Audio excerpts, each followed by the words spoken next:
علیہ السلام کے کم و بیش 1000 سال بعد سرزمین عراق جہاں آج کل کوفہ آباد ہے میں پیدا ہوئے۔ ان کی قوم بتوں اور شیطانوں کی پوجا کرتی تھی۔ اللہ تعالیٰ نے بندوں پر رحمت فرماتے ہوئے ان کی قوم میں سے ایک شخص نوح بن لامک کو رسول بنا کر بھیجا۔ وہ لوگ انہیں اچھی طرح سے جانتے تھے، ان کی دیانت و صداقت کے معترف تھے۔ نوح علیہ السلام نے اپنی قوم کو اللہ کی وحدت کی عبادت کرنے کی طرف دعوت دی۔ ان کو سمجھایا کہ یہ بت کسی بھی نفع نقصان کے مالک نہیں ہیں، لیکن ان کی قوم نے ان کا مذاق اڑایا۔ کہنے لگے تم ہمیں گمراہ کر رہے ہو۔ سیدنا نوح علیہ السلام نے ان سے کہا میں تمہیں گمراہ نہیں کر رہا بلکہ تمہیں حق کی طرف بلا رہا ہوں، مجھے تمہاری طرف اللہ کا رسول بنا کر بھیجا گیا ہے۔ قوم کے بڑے لوگوں نے ان پر یہ الزام لگایا کہ تم اس بہانے سردار بننا چاہتے ہو۔ سیدنا نوح علیہ السلام اپنی قوم کو مسلسل توحید کی دعوت دیتے رہے، مگر فقیر اور مسکین لوگوں کی تھوڑی بہت تعداد ہی ان کے ساتھ اس دعوت کو قبول کرنے میں شریک ہو سکی۔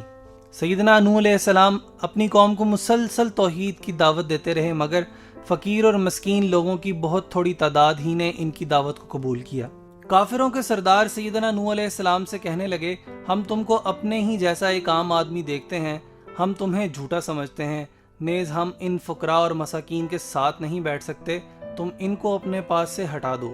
سیدنا نوح علیہ السلام نے فرمایا اگر میں ان لوگوں کو اپنے آپ سے دور کر دوں گا تو اللہ مجھ سے ناراض ہو جائے گا، کیونکہ انہی لوگوں کو اللہ تعالیٰ نے ہدایت سے سرفراز کیا ہے۔ سیدنا نوح علیہ السلام اپنی قوم کو 950 سال تک مسلسل صبح و شام اکیلے رب کی عبادت کرنے کی دعوت دیتے رہے اور ان سے کہا میں تم سے اس کا کوئی بھی معاوضہ طلب نہیں کرتا، مگر ان کی قوم کی اکثریت نے ان کی دعوت کو قبول نہ کیا۔ اللہ تعالیٰ نے سیدنا نوح علیہ السلام کو وحی کی آپ کی قوم میں سے مزید لوگ ایمان نہیں لائیں گے۔ جب وہ اپنی قوم سے مایوس ہو گئے تو انہوں نے اللہ تعالیٰ سے اپنی قوم کی نافرمانیوں کے بدلے ہلاکت کی دعا کر دی۔ اللہ تعالیٰ نے سیدنا نوح علیہ السلام کی دعا قبول فرمائی، انہیں اور ان کے ساتھیوں کو بھاری غم اور پریشانیوں کے بوجھ سے نجات دی۔ انہیں حکم دیا کہ وہ ایک بہت ہی بڑی کشتی بنائیں جو چاروں طرف سے بند ہو، جس میں پانی داخل نہ ہو سکتا ہو۔ جو لوگ ظالم ہیں ان کے بارے میں ہم سے کچھ مت کہنا، کیونکہ وہ غرق کیے جائیں گے۔ چنانچہ سیدنا نوح علیہ السلام نے اپنے ساتھیوں کی مدد سے کشتی بنانا شروع کی۔ کافر لوگ ان کے پاس سے گزرتے تو ان کا مذاق اڑاتے اور کہتے نوح تم نے دعوت کا کام چھوڑ کر اب بڑھائی کا پیشہ اختیار کر لیا ہے۔ پھر کہتے نوح ایک ایسی جگہ کشتی بنا رہا ہے جہاں نہ تو دریا ہے نہ سمندر، ایسے آدمی کو ہم پاگل ہی سمجھیں گے۔ کچھ کہنے لگے نوح کیا اس مقام سے سمندر پھوٹے گا؟ پھر ان کی قوم کے کچھ سرکردہ لوگ کہنے لگے اگر تم دعوت دینے سے باز نہ آئے تو پتھروں سے ہلاک کر دیے جاؤ گے۔ جاہل اور قدر ناشناس قوم نے خیر خواہی کے جواب میں دھمکیاں دیں اور مذاق اڑایا۔ اللہ تعالیٰ نے بذریعہ وحی نوح علیہ السلام کو تسلی دی اور کہا جو لوگ آپ کا مذاق اڑا رہے ہیں کل یہی اپنے کیے پر نادم اور پریشان ہوں گے، ان کی خوشیاں غموں اور دکھوں میں تبدیل ہو جائیں گی۔ یہ قوم بڑی ہی بے وقوف تھی، کہنے لگی ہم اپنے معبودوں ود، سوا، یاغوث، یعوق اور نصر کو ہرگز نہیں چھوڑیں گے۔ نوح علیہ السلام کی قوم کے یہی بت بعد میں عرب میں بھی پوجے گئے۔ انہوں نے نوح علیہ السلام کی ہر اچھی بات اور دلیل کا انکار کیا۔ اس دوران کشتی مکمل ہو گئی۔ اس کی 3 منزلیں تھیں۔ نچلے حصے میں جانوروں کے لیے جگہ تھی، درمیانے حصے میں انسانوں کے لیے، اور سب سے اوپر کی منزلوں میں پرندوں کو رکھا گیا۔ اللہ تعالیٰ نے سیدنا نوح علیہ السلام کی طرف وحی کی کہ وہ جلد ہی تمام کافروں کو ہلاک و برباد کر دے گا۔ انہیں حکم دیا کہ کشتی میں ہر جانور کا جوڑا جوڑا سوار کر لیں، خواہ اس کا گوشت کھایا جاتا ہو یا نہ کھایا جاتا ہو، تاکہ اس کی نسل باقی رہے۔ اس طرح ہر وہ چیز جس میں زندگی کے آثار ہیں، خواہ وہ سبزیاں ہوں یا پھل، اسے بھی کشتی میں رکھ لیں۔ اپنے خاندان کے تمام افراد کو بھی کشتی میں سوار کر لیں، ہاں جن کے بارے میں پہلے سے فرمان جاری ہو چکا ہے اسے سوار نہ کریں کہ یہ لوگ کافر ہیں۔ ان کے علاوہ جو بھی اللہ پر ایمان لایا ہے اور آپ کی نبوت کی تصدیق کرتا ہے اسے بھی اپنے ساتھ بٹھا لیں۔ سیدنا نوح علیہ السلام کی قوم کے بہت تھوڑے سے لوگ ہی ان پر ایمان لائے تھے۔ مورخین کے مطابق ان کی تعداد صرف 80 کے قریب تھی۔ نوح علیہ السلام نے ویسے ہی کیا جیسے ان کو حکم دیا گیا تھا۔ ان کے بیٹوں میں سے حام، سام اور یافس کشتی میں سوار ہوئے کیونکہ یہ مسلمان تھے۔ بالآخر وہ دن آ پہنچا جب اللہ تعالیٰ نے کافروں پر عذاب نازل کرنے کا فیصلہ کیا تھا۔ چنانچہ زمین سے پانی پھوٹ پڑا، آسمان سے شدید بارش شروع ہو گئی جس کی پہلے یا بعد میں کوئی مثال نہیں ملتی۔ سیدنا نوح علیہ السلام نے فوری طور پر حیوانات اور پرندوں کو کشتی میں سوار کیا، پھر تمام مومنوں سمیت کشتی میں بیٹھ گئے۔ اس کشتی میں بیٹھ جاؤ، اللہ ہی کے نام سے اس کا چلنا اور ٹھہرنا ہے، یقیناً میرا رب بڑی بخشش والا بڑے رحم والا ہے۔ مشرق سے مغرب تک ساری زمین کے طول و عرض میں میدانوں، پہاڑوں، صحراؤں اور چٹیل میدانوں میں ہر جگہ سیلاب آیا۔ پانی کی سطح آہستہ آہستہ بلند ہوتی گئی، حتیٰ کہ پہاڑوں کی چوٹیاں بھی پانی میں ڈوب گئیں۔ ادھر کشتی سیدنا نوح علیہ السلام اور ان کے ہمراہیوں کو لے کر پانی میں تیرنے لگی۔ جیسے جیسے پانی کی سطح بلند ہوتی گئی، کافروں کے دل و دماغ پر خوف طاری ہونے لگا، آنکھوں کے سامنے مایوسی اور اندھیرا چھانے لگا۔ انہوں نے ادھر ادھر بھاگنا شروع کر دیا، اونچی جگہوں پر چڑھ گئے، مگر پانی ہر جگہ پہنچ رہا تھا۔ ان کافروں میں سیدنا نوح علیہ السلام کا بیٹا یام بھی موجود تھا۔ نوح علیہ السلام نے اسے دیکھا کہ وہ پانی میں ڈوبنے کے قریب ہے تو انہوں نے اسے آواز دی، بیٹے اب بھی وقت ہے، تم کفر سے توبہ کر لو اور کشتی میں سوار ہو جاؤ۔ بیٹے نے جواب دیا، میں اس سامنے والے اونچے پہاڑ پر چڑھ جاؤں گا اور موت سے بچ جاؤں گا۔ سیدنا نوح علیہ السلام نے کہا، آج اللہ کے عذاب سے بچانے والا کوئی نہیں مگر اللہ جس پر رحم کرے۔ پانی کی بڑی بڑی لہروں نے یام کو کشتی سے دور دھکیل دیا۔ وہ پانی میں غوطے کھاتا ہوا دیگر کافروں کی طرح پانی میں ڈوب کر مر گیا اور برے انجام سے دوچار ہوا۔ کشتی مسلسل کئی روز تک پانی میں تیرتی رہی، اس کے تمام سوار طوفان سے مکمل محفوظ رہے۔ پانی کی موجوں نے تمام کافروں کو اپنی لپیٹ میں لے لیا کہ تمام غرق ہو گئے۔ روئے زمین پر سب زی روح اشیاء ہلاک و برباد ہو گئیں، صرف وہی بچے جو کشتی میں تھے۔ ڈوب کر مرنے والوں میں نوح علیہ السلام کے بیٹے کے علاوہ ان کی بیوی بھی شامل تھی، کیونکہ یہ دونوں اللہ پر ایمان نہیں لائے تھے۔ ان کا بیٹا بری صحبت کا شکار تھا اور کافروں کے ساتھ رہنے سہنے کی وجہ سے ایمان قبول نہ کر سکا۔ یہ بری صحبت اس کے لیے وبال ثابت ہوئی۔ اس کا انجام ذلت اور رسوائی کی صورت میں نکلا۔ نبی کا بیٹا ہونے کے باوجود اللہ کے عذاب سے نہ بچ سکا۔ جب روئے زمین کے تمام کافر پانی میں ڈوب کے مر گئے تو اللہ تعالیٰ نے آسمان سے بارش کو روک دیا۔ اللہ نے زمین کو حکم دیا کہ پانی کو نگل لے۔ نوح علیہ السلام نے اپنے بیٹے کے حق میں دعا کی، اللہ تو نے میرے اہل و عیال کو بچانے کا وعدہ فرمایا تھا، پھر میرا بیٹا کیوں غرق ہو گیا؟ اللہ تعالیٰ نے فرمایا، وہ تیرے گھرانے کے افراد میں شامل نہیں تھا کیونکہ اس کے اعمال اچھے اور نیک نہ تھے، وہ ان لوگوں میں شامل نہیں تھا جن کی نجات کا وعدہ کیا گیا تھا۔ بالآخر کشتی ایک بڑے پہاڑ جودی پر آ کر رک گئی۔ نوح علیہ السلام نے کبوتر کو بھیجا کہ جا دیکھ کر آ پانی خشک ہو گیا ہے یا نہیں۔ کبوتر گیا اور واپسی پر زیتون کی ٹہنی ہمراہ لایا۔ اس کا مطلب تھا کہ پانی خشک ہو گیا ہے۔ چنانچہ سیدنا نوح علیہ السلام تمام مومنوں کے ساتھ کشتی سے صحیح سلامت نیچے اتر گئے۔ زمین پر چلنا پھرنا اور رہنا ممکن ہو گیا تھا۔ اللہ تعالیٰ نے فرمایا، آپ پر بھی برکت نازل ہوگی اور ان اقوام پر بھی جو آئندہ زمانے میں آپ کی نسل سے پیدا ہوں گی۔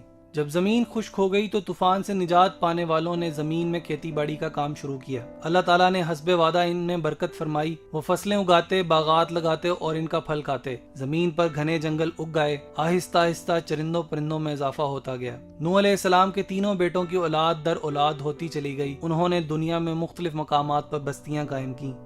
جتنے بھی نبی اور رسول اس دنیا میں تشریف لائے، سب کے سب نوح علیہ السلام اور ان کے بیٹوں کی اولاد میں سے ہیں۔ نوح علیہ السلام نے وفات سے پہلے اپنے تینوں بیٹوں حام، سام اور یافس کو بلایا، ان کو وصیت کی کہ وہ اللہ تعالیٰ کی عبادت کرتے رہیں اور اس کے علاوہ کسی اور کو شریک نہ ٹھہرائیں، کیونکہ شرک سب سے بڑا گناہ ہے۔ اس کے علاوہ انہیں یہ بھی نصیحت کی کہ وہ کسی صورت میں تکبر اور فخر نہ کریں، اس لیے بھی کہ یہ بہت بڑا گناہ ہے۔ ربی انی اعوذ بک ان اسألک ما لیس لی بہ علم والا تغفر لی وترحمنی اکن من الخاسرین۔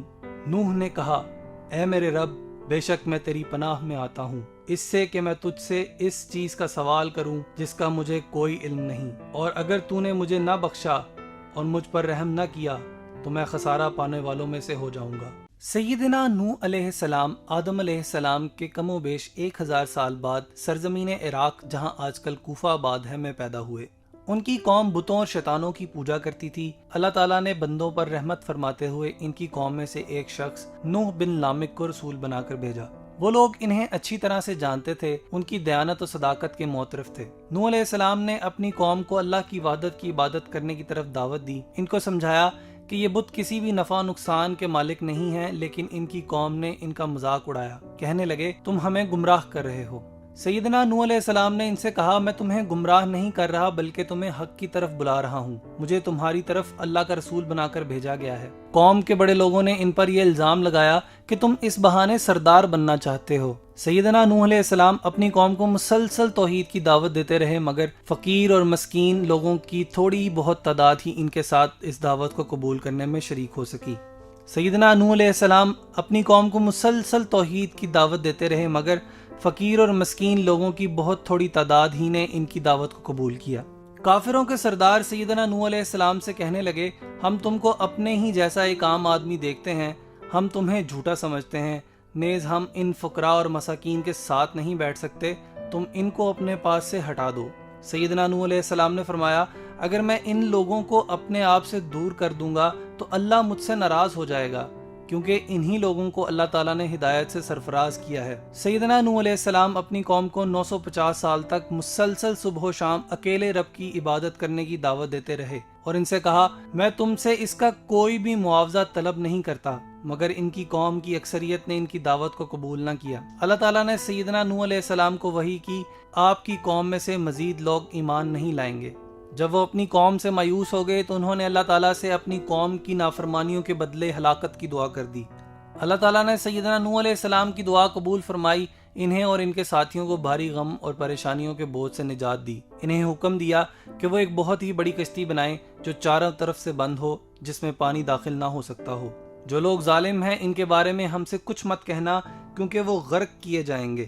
چنانچہ سیدنا نوح علیہ السلام نے اپنے ساتھیوں کی مدد سے کشتی بنانا شروع کی۔ کافر لوگ ان کے پاس سے گزرتے تو ان کا مذاق اڑاتے اور کہتے، نوح تم نے دعوت کا کام چھوڑ کر اب بڑھائی کا پیشہ اختیار کر لیا ہے۔ پھر کہتے، نوح ایک ایسی جگہ کشتی بنا رہا ہے جہاں نہ تو دریا ہے نہ سمندر، ایسے آدمی کو ہم پاگل ہی سمجھیں گے۔ کچھ کہنے لگے، نوح کیا اس مقام سے سمندر پھوٹے گا؟ پھر ان کی قوم کے کچھ سرکردہ لوگ کہنے لگے، اگر تم دعوت دینے سے باز نہ آئے تو پتھروں سے ہلاک کر دیے جاؤ گے۔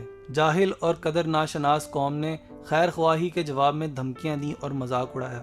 اللہ تعالیٰ نے بذریعہ وحی نوح علیہ السلام کو تسلی دی اور کہا، جو لوگ آپ کا مذاق اڑا رہے ہیں کل یہی اپنے کیے پر نادم اور پریشان ہوں گے، ان کی خوشیاں غموں اور دکھوں میں تبدیل ہو جائیں گی۔ یہ قوم بڑی ہی بے وقوف تھی، کہنے لگی، ہم اپنے معبودوں ود، سوا، یاغوث، یعوق اور نصر کو ہرگز نہیں چھوڑیں گے۔ نوح علیہ السلام کی قوم کے یہی بت بعد میں عرب میں بھی پوجے گئے۔ انہوں نے نوح علیہ السلام کی ہر اچھی بات اور دلیل کا انکار کیا۔ اس دوران کشتی مکمل ہو گئی۔ اس کی 3 منزلیں تھیں۔ نچلے حصے میں جانوروں کے لیے جگہ تھی، درمیانے حصے میں انسانوں کے لیے، اور سب سے اوپر کی منزلوں میں پرندوں کو رکھا گیا۔ اللہ تعالیٰ نے سیدنا نوح علیہ السلام کی طرف وحی کی کہ وہ جلد ہی تمام کافروں کو ہلاک و برباد کر دے گا۔ انہیں حکم دیا کہ کشتی میں ہر جانور کا جوڑا جوڑا سوار کر لیں، خواہ اس کا گوشت کھایا جاتا ہو یا نہ کھایا جاتا ہو، تاکہ اس کی نسل باقی رہے۔ اس طرح ہر وہ چیز جس میں زندگی کے آثار ہیں، خواہ وہ سبزیاں ہوں یا پھل، اسے بھی کشتی میں رکھ لیں۔ اپنے خاندان کے تمام افراد کو بھی کشتی میں سوار کر لیں، ہاں جن کے بارے میں پہلے سے فرمان جاری ہو چکا ہے اسے سوار نہ کریں کہ یہ لوگ کافر ہیں۔ ان کے علاوہ جو بھی اللہ پر ایمان لایا ہے اور آپ کی نبوت کی تصدیق کرتا ہے، اسے بھی اپنے ساتھ بٹھا لیں۔ سیدنا نوح علیہ السلام کی قوم کے بہت تھوڑے سے لوگ ہی ان پر ایمان لائے تھے۔ مورخین کے مطابق ان کی تعداد صرف 80 کے قریب تھی۔ نوح علیہ السلام نے ویسے ہی کیا جیسے ان کو حکم دیا گیا تھا۔ ان کے بیٹوں میں سے حام، سام اور یافس کشتی میں سوار ہوئے، کیونکہ یہ مسلمان تھے۔ بالآخر وہ دن آ پہنچا جب اللہ تعالیٰ نے کافروں پر عذاب نازل کرنے کا فیصلہ کیا تھا۔ چنانچہ زمین سے پانی پھوٹ پڑا، آسمان سے شدید بارش شروع ہو گئی، جس کی پہلے یا بعد میں کوئی مثال نہیں ملتی۔ سیدنا نوح علیہ السلام نے فوری طور پر حیوانات اور پرندوں کو کشتی میں سوار کیا، پھر تمام مومنوں سمیت کشتی میں بیٹھ گئے۔ اس کشتی میں بیٹھ جاؤ، اللہ ہی کے نام سے اس کا چلنا اور ٹھہرنا ہے، یقیناً میرا رب بڑی بخشش والا، بڑے رحم والا ہے۔ مشرق سے مغرب تک ساری زمین کے طول و عرض میں میدانوں، پہاڑوں، صحراؤں اور چٹیل میدانوں میں ہر جگہ سیلاب آیا۔ پانی کی سطح آہستہ آہستہ بلند ہوتی گئی، حتیٰ کہ پہاڑوں کی چوٹیاں بھی پانی میں ڈوب گئیں۔ ادھر کشتی سیدنا نوح علیہ السلام اور ان کے ہمراہیوں کو لے کر پانی میں تیرنے لگی۔ جیسے جیسے پانی کی سطح بلند ہوتی گئی، کافروں کے دل و دماغ پر خوف طاری ہونے لگا، آنکھوں کے سامنے مایوسی اور اندھیرا چھانے لگا۔ انہوں نے ادھر ادھر بھاگنا شروع کر دیا، اونچی جگہوں پر چڑھ گئے، مگر پانی ہر جگہ پہنچ رہا تھا۔ ان کافروں میں سیدنا نوح علیہ السلام کا بیٹا یام بھی موجود تھا۔ نوح علیہ السلام نے اسے دیکھا کہ وہ پانی میں ڈوبنے کے قریب ہے تو انہوں نے اسے آواز دی، بیٹے اب بھی وقت ہے، تم کفر سے توبہ کر لو اور کشتی میں سوار ہو جاؤ۔ بیٹے نے جواب دیا، میں اس سامنے والے اونچے پہاڑ پر چڑھ جاؤں گا اور موت سے بچ جاؤں گا۔ سیدنا نوح علیہ السلام نے کہا، آج اللہ کے عذاب سے بچانے والا کوئی نہیں مگر اللہ جس پر رحم کرے۔ پانی کی بڑی بڑی لہروں نے یام کو کشتی سے دور دھکیل دیا۔ وہ پانی میں غوطے کھاتا ہوا دیگر کافروں کی طرح پانی میں ڈوب کر مر گیا اور برے انجام سے دوچار ہوا۔ کشتی مسلسل کئی روز تک پانی میں تیرتی رہی۔ اس کے تمام سوار طوفان سے مکمل محفوظ رہے۔ پانی کی موجوں نے تمام کافروں کو اپنی لپیٹ میں لے لیا کہ تمام غرق ہو گئے۔ روئے زمین پر سب زی روح اشیاء ہلاک کو برباد ہو گئیں، صرف وہی بچے جو کشتی میں تھے۔ ڈوب کر مرنے والوں میں نوح علیہ السلام کے بیٹے کے علاوہ ان کی بیوی بھی شامل تھی، کیونکہ یہ دونوں اللہ پر ایمان نہیں لائے تھے۔ ان کا بیٹا بری صحبت کا شکار تھا اور کافروں کے ساتھ رہنے سہنے کی وجہ سے ایمان قبول نہ کر سکا۔ یہ بری صحبت اس کے لیے وبال ثابت ہوئی۔ اس کا انجام ذلت اور رسوائی کی صورت میں نکلا۔ نبی کا بیٹا ہونے کے باوجود اللہ کے عذاب سے نہ بچ سکا۔ جب روئے زمین کے تمام کافر پانی میں ڈوب کے مر گئے تو اللہ تعالیٰ نے آسمان سے بارش کو روک دیا۔ اللہ نے زمین کو حکم دیا کہ پانی کو نگل لے۔ نوح علیہ السلام نے اپنے بیٹے کے حق میں دعا کی، اللہ تو نے میرے اہل و عیال کو بچانے کا وعدہ فرمایا تھا، پھر میرا بیٹا کیوں غرق ہو گیا؟ اللہ تعالیٰ نے فرمایا، وہ تیرے گھرانے کے افراد میں شامل نہیں تھا کیونکہ اس کے اعمال اچھے اور نیک نہ تھے۔ وہ ان لوگوں میں شامل نہیں تھا جن کی نجات کا وعدہ کیا گیا تھا۔ بالآخر کشتی ایک بڑے پہاڑ جودی پر آ کر رک گئی۔ نوح علیہ السلام نے کبوتر کو بھیجا کہ جا دیکھ کر آ پانی خشک ہو گیا ہے یا نہیں۔ کبوتر گیا اور واپسی پر زیتون کی ٹہنی ہمراہ لایا۔ اس کا مطلب تھا کہ پانی خشک ہو گیا ہے۔ چنانچہ سیدنا نوح علیہ السلام تمام مومنوں کے ساتھ کشتی سے صحیح سلامت نیچے اتر گئے۔ زمین پر چلنا پھرنا اور رہنا ممکن ہو گیا تھا۔ اللہ تعالیٰ نے فرمایا، آپ پر بھی برکت نازل ہوگی اور ان اقوام پر بھی جو آئندہ زمانے میں آپ کی نسل سے پیدا ہوں گی۔ جب زمین خشک ہو گئی تو طوفان سے نجات پانے والوں نے زمین میں کھیتی باڑی کا کام شروع کیا۔ اللہ تعالیٰ نے حسب وعدہ ان میں برکت فرمائی۔ وہ فصلیں اگاتے، باغات لگاتے اور ان کا پھل کھاتے۔ زمین پر گھنے جنگل اگ گئے۔ آہستہ آہستہ چرندوں پرندوں میں اضافہ ہوتا گیا۔ نوح علیہ السلام کے تینوں بیٹوں کی اولاد در اولاد ہوتی چلی گئی۔ انہوں نے دنیا میں مختلف مقامات پر بستیاں قائم کی۔ جتنے بھی نبی اور رسول اس دنیا میں تشریف لائے سب کے سب نوح علیہ السلام اور ان کے بیٹوں کی اولاد میں سے ہیں۔ نوح علیہ السلام نے وفات سے پہلے اپنے تینوں بیٹوں حام، سام اور یافس کو بلایا۔